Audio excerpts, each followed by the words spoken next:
जिस कदर प्यार तुमसे करते हैं तुझे दुल्हन बनाएंगे हम।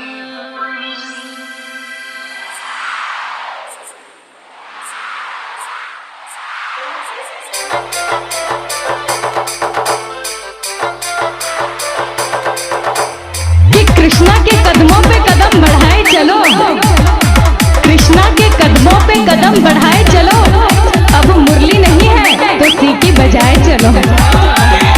कृष्णा के कदमों पे कदम बढ़ाए चलो, अब मुरली नहीं है तो सीटी बजाए चलो।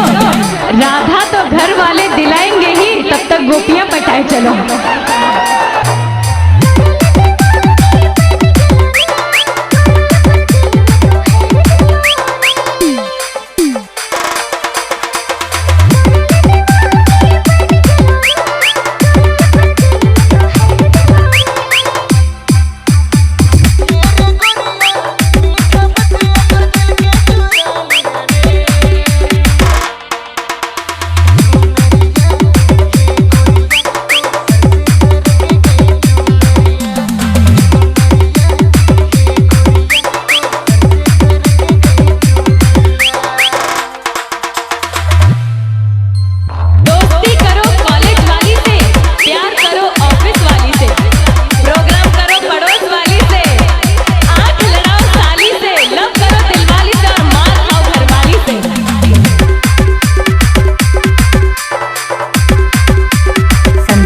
संदीप रिमिक्स।